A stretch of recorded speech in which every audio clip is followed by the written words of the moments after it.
Hello students, नमस्कार। हमारे YouTube channel SCC online classes में आपका स्वागत है। और जैसा कि आप सबको पता है कि हमारे चैनल पर कक्षा 12th की फिजिक्स चल रही है, तो उसी की श्रृंखला को आगे बढ़ाते हुए हमारा आज का टॉपिक रहेगा आवेश निकाय के कारण विद्युत क्षेत्र या विद्युत क्षेत्र की तीव्रता के लिए अध्यारोपण का सिद्धांत।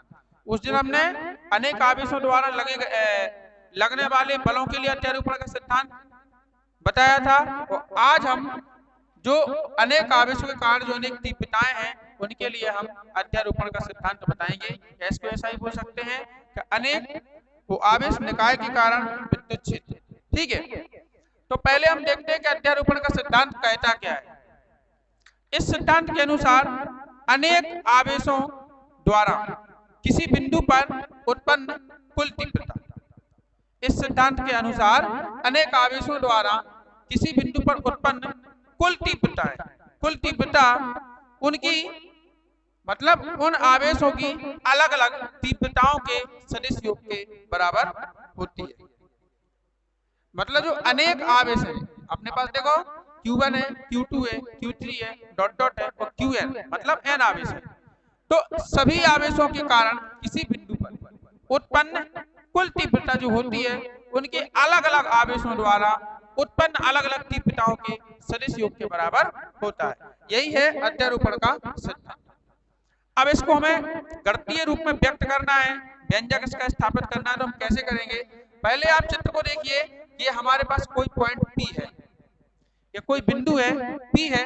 इस पर देखिएगा यहाँ पे हमने एक आवेश लिया, एक बिंदु आवेश लिया, इसका नाम है Q1। तो Q1 आवेश बिंदु P से कितनी दूरी पर है, R1 दूरी पर। ठीक है, और इसकी तीव्रता क्या मान रहे हैं हम, E1 मान रहे हैं। इसी प्रकार हमारे पास Q2 आवेश है, तो Q2 आवेश बिंदु P से कितनी दूरी पे है, R दूरी पे। ठीक है ना, तो इसकी तीव्रता R2 दूरी पे, तो इसकी तीव्रता कितनी होगी, E2 होगी। इसी प्रकार ये आवेश Q3 है, Q3 बिंदु P से कितनी दूरी पे है, R3 दूरी पर, तो इसकी तीव्रता क्या है, E3। इसी प्रकार ये डॉट डॉट लगा है, नहीं अन्य आवेश भी हम ले सकते हैं। अंत में फाइनली हम ले रहे हैं Qn आवेश। Qn आवेश बिंदु P से कितनी दूरी पर है, Rn दूरी पर, तो इसकी तीव्रता कितनी है, En। ओके, तो इस प्रकार से आवेशों का क्या है जी, एक निकाय है। निकाय मींस जिसमें बहुत सारे आवेश उपस्थित हो वो आवेश निकाय कहलाता है। ठीक है, तो ये आवेश निकाय स्थिति ये डायग्राम यहाँ पर कंप्लीट हुआ। अब हमें जब पेपर में ये क्वेश्चन आएगा कि आवेश निकाय के कारण विद्युत क्षेत्र की तीव्रता का व्यंजक निर्मित कीजिए, तो आपको क्या करना पड़ेगा, आपको इसके बारे में थोड़ा सा मानव वगैरह थ्योरी लिखनी पड़ेगी। ठीक है, तो चलिए हम बताते हैं आपको कि माना में आपको क्या लिखना है। चित्र को देखिए, माना किसी निकाय में, माना कि किसी निकाय में Q1, Q2, Q3, dot dot, Qn आवेश उपस्थित हैं। ओके, माना कि किसी निकाय में Q1, Q2, Q3, dot dot, Qn आवेश उपस्थित हैं। ठीक है, जिनकी बिंदु P से दूरियां क्रमशः R1, R2, R3, dot dot और Rn है, तथा इनके द्वारा बिंदु P पर उत्पन्न तीव्रताएं, उत्पन्न विद्युत क्षेत्र की तीव्रताएं क्या है, E1, E2, E3, dot dot और क्या है, En। इतना आप माना में लिख सकते हैं। ठीक है, एक बार फिर सुनिए क्या लिखना है। माना कि किसी निकाय में Q1, Q2, Q3, dot dot, Qn आवेश उपस्थित हैं, तथा उनकी बिंदु P से दूरियां क्रमशः R1, R2, R3, dot dot, Rn है, तथा उनके द्वारा बिंदु P पर उत्पन्न तीव्रताएं क्रमशः E1, E2, E3, dot dot कितनी है, En है। लिख लोगे इतना, समझ में आ रही कि नहीं, क्यों आ रही समझ में, लिख लोगे।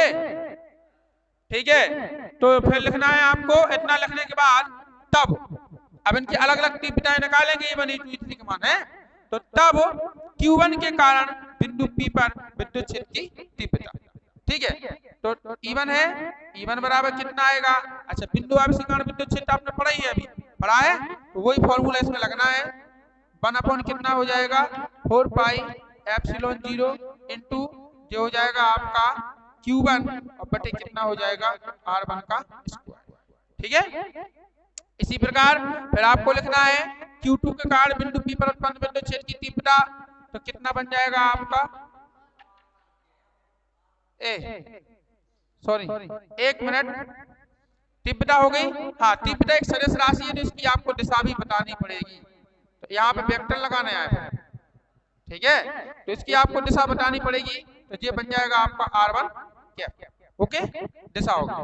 अब E2 के कारण तो कितना हो जाएगा, E2 का वेक्टर बराबर आएगा 1/4 पाई एप्सिलॉन 0 ओके इंटू कितना हो जाएगा, जो हो जाएगा Q2 बटे R2 का स्क्वायर और इंटू दिशा बताने के लिए R2 का कैप। और इसी प्रकार फिर लिखना है आपको आवेश Q3 के कारण बिंदु P पर उत्पन्न बिंदु छेद की तीव्रता, तो E3 का वेक्टर इक्वल टू कितना हो जाएगा 1/4 पाई एप्सिलॉन 0 इंटू ये बन जाएगा आपका Q3 और बटे R3 का स्क्वायर इंटू कितना आएगा R3 का कैप। ओके, इसको समीकरण 1 दे दो, इसको इक्वेशन 2 दे दो, इसको इक्वेशन 3 दे दो। समझ में आ गई कि नहीं आ गई? इसी प्रकार आप डॉट डॉट कर सकते हो और फिर लिख सकते हो क्या, Qn आवेश के कारण बिंदु P पर उत्पन्न विद्युत क्षेत्र की तीव्रता, तो क्या हो जाएगा यहाँ पे En हो जाएगा, En का वेक्टर बराबर कितना आएगा 1/4 पाई एप्सिलॉन 0 और इंटू कितना हो जाएगा Qn और बटे Rn का स्क्वायर और यूनिट वेक्टर Rn, राइट। इसको दे दो समीकरण नंबर कितना 4। तो ये आपकी 4 तीव्रता हमने निकाल दी है, E1 E2 E3 dot dot और En निकाल। अब सभी आवेशों के कारण बिंदु P पर उत्पन्न तीव्रता निकल चुकी हैं। अब इन सब का क्या करना है, हमें सदिश योग करना है। क्या करना है सबका सदिश योग, तो इनका सदिश योग हम करेंगे। हाँ, तो हम क्या कहेंगे, अतः बिंदु P पर परिणामी विद्युत क्षेत्र की तीव्रता।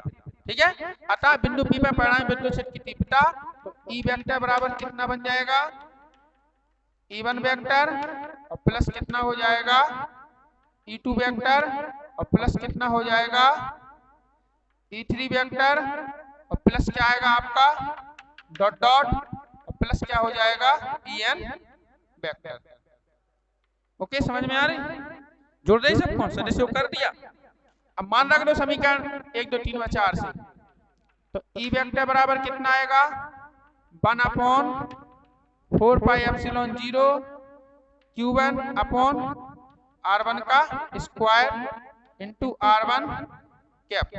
ठीक है, इसी प्रकार प्लस 1/4 पाई एप्सिलॉन 0 इंटू आ जाएगा आपका Q2 बटे R2 का स्क्वायर और R2 का कैप प्लस कितना आ जाएगा 1/4 पाई एप्सिलॉन 0 इंटू Q3 और बटे R3 का स्क्वायर और इंटू R3 का कैप प्लस डॉट डॉट और प्लस कितना आएगा 1/4 पाई एप्सिलॉन 0 इंटू Qn और बटे कितना आएगा Rn का स्क्वायर है इंटू Rn का कैप। ये रख दिया हमने पूरे मान। अब मान रखने के बाद जो कॉमन है तो वो कॉमन ले लो है, तो E वेक्टर बराबर कितना है कॉमन 1/4 पाई एप्सिलॉन 0, यही कॉमन है। बस अंदर क्या बचा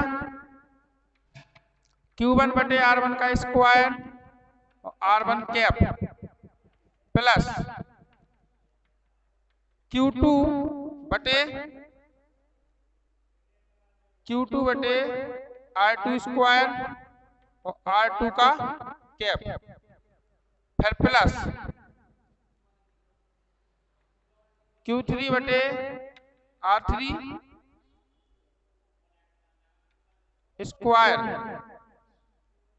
बन नहीं रहा लेकिन पूरा हाँ जी आ गया ना।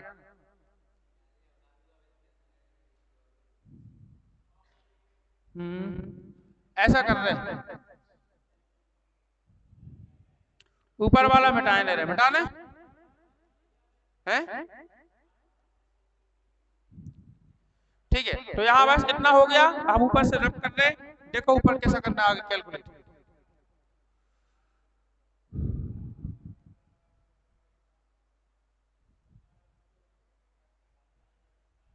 चित्र भी मिटा रहे हैं।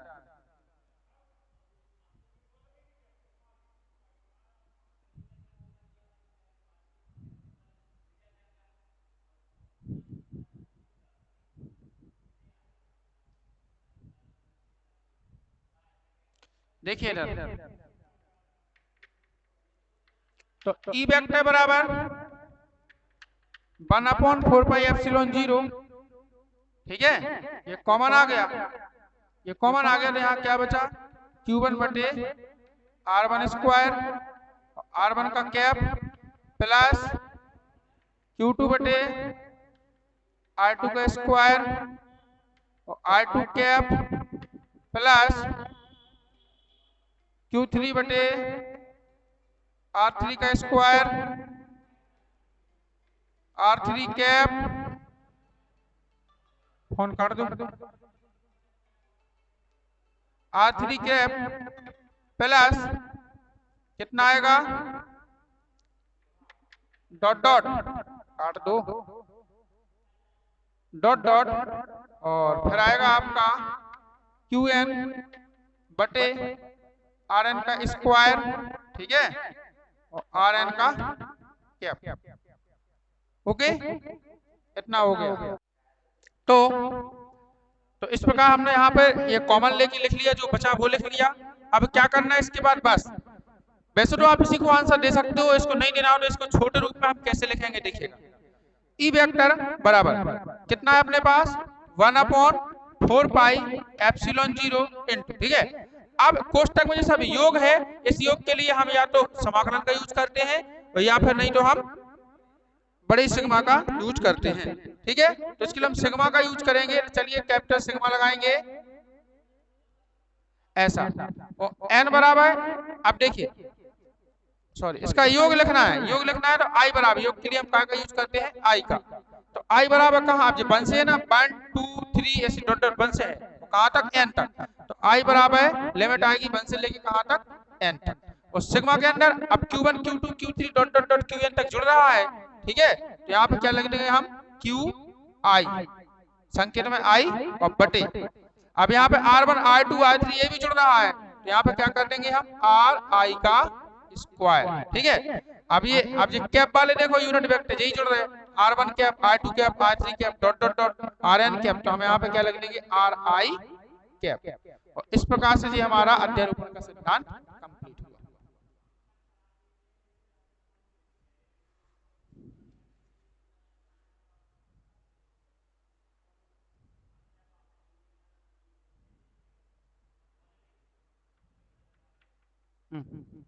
ये अध्यारोपण का सिद्धांत हमारा कंप्लीट हुआ, इतना ही था। अबे तो इस प्रकार से हमारा विद्युत क्षेत्र की तीव्रता के लिए अध्यारोपण का सिद्धांत समाप्त हुआ। और इसी वीडियो में अगला टॉपिक लेके आते हैं। अगला टॉपिक है आपका विद्युत बल रेखा या क्षेत्र। ये बहुत महत्वपूर्ण क्वेश्चन है, कभी कभी 3 नंबर में पेपर में पूछ लिया जाता है। ये इम्पोर्टेंट है, इसको आपको अच्छे से समझना है और याद कर लेना है। भाषा वाला है क्वेश्चन, हम समझाएंगे सिर्फ और बताते जाएंगे, बाकी आप बुक्स में से लिख लेना। तो विद्युत बल रेखाएं या विद्युत क्षेत्र रेखाएं कहते किसे, ठीक है, क्या है ये विद्युत बल रेखाएं। तो इसकी परिभाषा हम इस प्रकार से दे सकते हैं कि विद्युत क्षेत्र में खींचा गया, विद्युत क्षेत्र में खींचा गया वह काल्पनिक एवं निष्कोण वक्र है जिस पर विद्युत क्षेत्र रेखाएं विद्युत बल रेखाएं विद्युत क्षेत्र में खींचा गया वह काल्पनिक या निष्कोण वक्र है जिस पर एक स्वतंत्र धनावेश गमन कर सकता है, उसे हम क्या कहते हैं? विद्युत बल रेखाएं या विद्युत क्षेत्र रेखाएं कहते हैं। ठीक है, जैसे मान लो कि आपके पास कोई विद्युत क्षेत्र है, ठीक है, अब ये कोई विद्युत क्षेत्र है, तो इस विद्युत क्षेत्र में अगर एक स्वतंत्र एकांक धनावेश गमन कर ले तो उसे हम क्या कहेंगे? एक विद्युत क्षेत्र रेखा कहेंगे। मतलब एक वक्र टाइप में होता है। जैसे हम आपको डायग्राम के माध्यम से बताते हैं, देखिए, उसी से फिर आपके गुण भी सिद्ध हो जाएंगे। डायग्राम के माध्यम से बताते हैं हम कि मान लो कि जे क्या है हमारे पास? प्लस चार्ज, ठीक है, और ये क्या है हमारे पास? Minus charge. अब इनमें विद्युत बल रेखाएं कैसे निकलेंगी आपको वो देखना है। तो देखिएगा,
क्या होगा?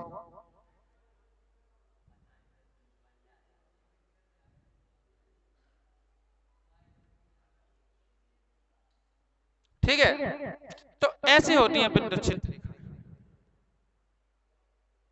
ये वास्तव में हम प्रत्यक्ष रूप से नहीं देख सकते, ये क्या होती है? काल्पनिक होती है। ये देखो वक्र के समान है कि नहीं? आपको ये वक्र जैसा दिख रहा, और इनकी हम कल्पना करते हैं काल्पनिक है। और निष्कोण मतलब कहीं पे कोई कोण बना रहे नहीं बना है ना, कहीं पे कोई कोण भी नहीं बन रहा है, तो इसलिए हम कह सकते हैं कि विद्युत क्षेत्र रेखाएं विद्युत क्षेत्र में खींचा गया एक ऐसा काल्पनिक और निष्कोण वक्र है जिस पर एक स्वतंत्र धनावेश क्या कर सकता है? गमन कर सकता है। उसे हम क्या कहते हैं?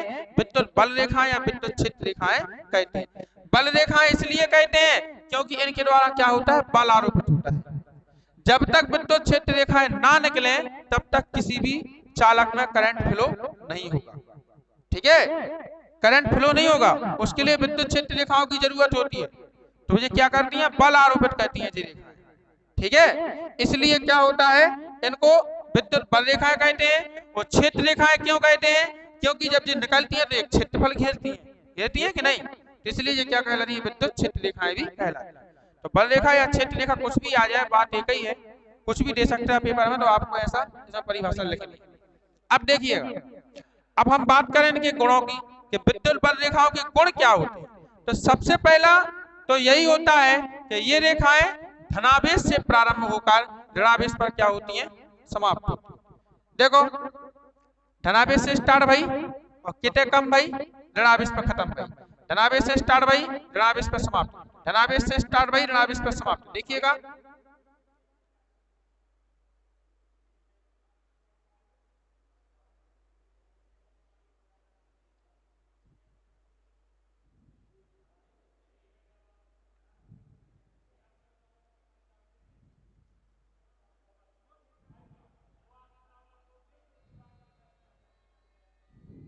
ठीक है,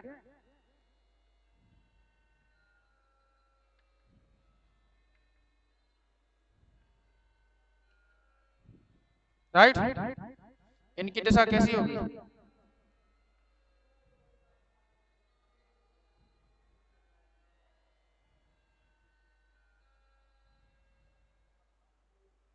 सब पे लग गया। हाँ, अब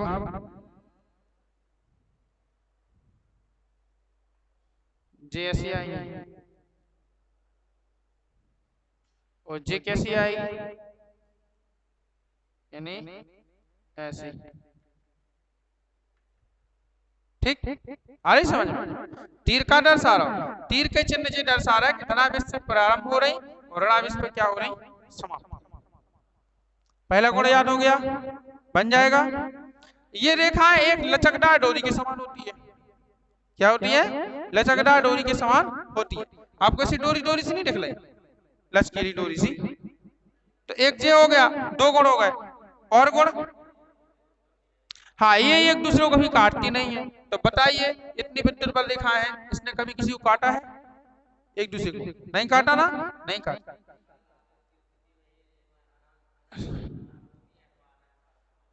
हाँ, अब सुनिएगा, ये एक दूसरे को काटती क्यों नहीं है? ऐसा भी क्वेश्चन आ जाता है कि दो विद्युत बल रेखाएं एक दूसरे को कभी नहीं काटती हैं, क्यों? ठीक है, ये क्वेश्चन आया तो इसको हम बाद में बता रहे हैं। अब देखिए, अभी तो हमने दो आवेश लिए, क्या लिए? धनावेश और ऋणावेश। अगर मान लो हम एकल आवेश ले लें, एकल आवेश माने क्या होता है?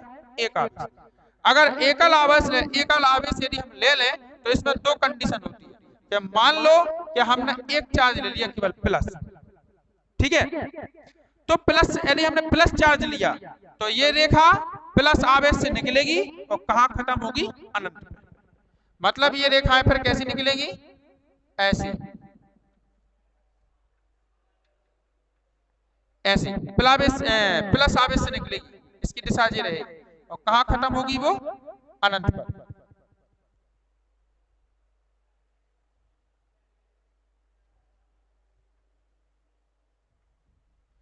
ठीक है, देखो प्लस से निकली तो कहां जा रही? अनंत। अगर एकल धनावेश है तो, यदि सिंगल धनावेश है तो ये रेखाएं क्या होती हैं? धनावेश से निकलती हैं और अनंत पर समाप्त होती है। और मान लो कि अगर ऋणावेश है, सिंगल ऋणावेश,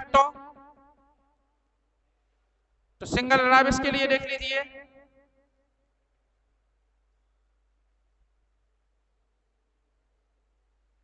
अगर सिंगल ऋणावेश है तो फिर अनंत से प्रारंभ होगी और ऋणावेश पर क्या होगी? खत्म।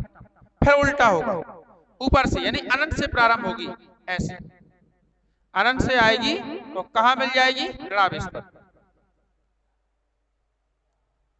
ऋणावेश पर समाप्त हो जाएगी।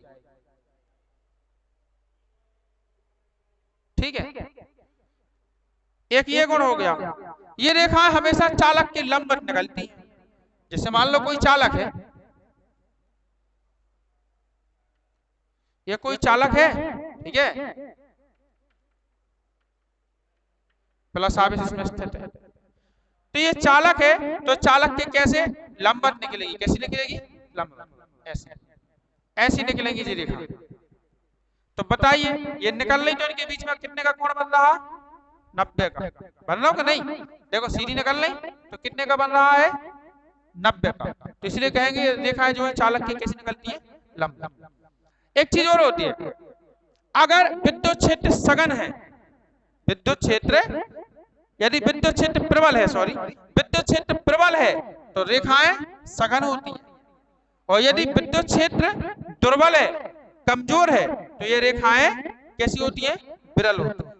मतलब अगर विद्युत क्षेत्र ज्यादा शक्तिशाली है, कैसा है? ज्यादा शक्तिशाली है, तो जो ये रेखाएं हैं ये बिल्कुल घनी घनी होंगी। घनी घनी दिख रही ना आपको? पास पास में, बिल्कुल पास पास होंगी।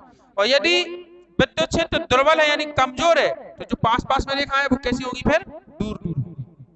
एक आपका ये गुण हो गया। कितने गुण हो गए? और अच्छा, हाँ, ये रेखाएं हैं वे चालक के अंदर से होकर नहीं जाती हैं, बाहर से निकलती हैं। लेकिन चुंबक में अंदर से भी जाती है। चुंबक में विद्युत बल रेखाएं अंदर से जाती हैं, लेकिन ये चालक के अंदर नहीं जाती हैं, बाहर से निकलती हैं। ठीक है, और अगला, हाँ, अब जब चालक के अंदर विद्युत बल रेखाएं ना गुजरे तो विद्युत क्षेत्र की तीव्रता क्या होगी? शून्य होगी, क्योंकि विद्युत क्षेत्र कब उत्पन्न होता है? जब ये रेखाएं निकले। रेखाएं उत्पन्न हुई तभी विद्युत क्षेत्र उत्पन्न होगा कि नहीं? अगर चालक के बाहर निकल रही तो बाहर विद्युत क्षेत्र है, और चालक के अंदर की बात क्या? अंदर विद्युत बल रेखाएं नहीं गुजर रही, ठीक है ना? तो इसका मतलब अंदर जैसे ये चालक है, अब ये बाहर तो विद्युत क्षेत्र है, अब अंदर रेखाएं नहीं गुजर रही, तो अंदर ई बराबर क्या होगा आपका 0। तो एक क्वेश्चन आता है, कोई भी चालक हो, किसी भी चालक के भीतर विद्युत क्षेत्र की तीव्रता क्या होती है, 0 होती है, ठीक है। और चालक के अंदर तो वैसे भी नहीं गुजरती रेखाएं। तो ये ऑब्जेक्ट टाइप में पूछ लेते हैं क्वेश्चन कि किसी चालक के अंदर विद्युत क्षेत्र का मान क्या होता है, तो आपको क्या बताना है, 0। किसी खोखले चालक के अंदर, अगर आपसे पूछ लिया जाए किसी खोखले चालक के अंदर विद्युत क्षेत्र की तीव्रता का मान कितना होता है, तो क्या बताओगे, 0। खोखला चालक के अंदर, अंदर पूछ रहा ना वो, तो अंदर तो 0 होगा। अब कठोर चालक के अंदर थोड़ी, जो खोखले के अंदर ही तो पूछे हो, जब तो जगह हुई, ठीक है। तो इस प्रकार से ये हो गया। और है का है और हो गई, ठीक है। इस प्रकार से विद्युत बल रेखाएं या क्षेत्र रेखाएं किसे कहते हैं, इनके गुण लिखिए। हमने जो आपको समझा दिए हैं। अब आप वैसे तो आपको यदि याद हो गए हो तो अपने मन से लिख लेना, नहीं हुए हो तो फिर आप उसमें से देख लेना, बुक्स में से लिख लेना। बहुत सिंपल है, कुछ नहीं है। 3 नंबर में क्वेश्चन आता है, ये तो कोई भी लिख देगा, चित्र को बस याद कर लो। एक आध बार और बता दें, हैं रहने दें, आ गया, अच्छी बात है। तो इस प्रकार से आज का हमारा ये टॉपिक कंप्लीट हुआ। यदि आपको अच्छे समझ में आया है तो आप वीडियो को लाइक करें, शेयर करें और कमेंट करें जो चीज समझ में ना आए, ठीक है। और शेयर अधिक से अधिक करें एवं चैनल को सब्सक्राइब करें। और यदि कोई सही चीज समझ में नहीं आती है तो हमें कमेंट करें, हम आपका रिप्लाई जरूर दें। और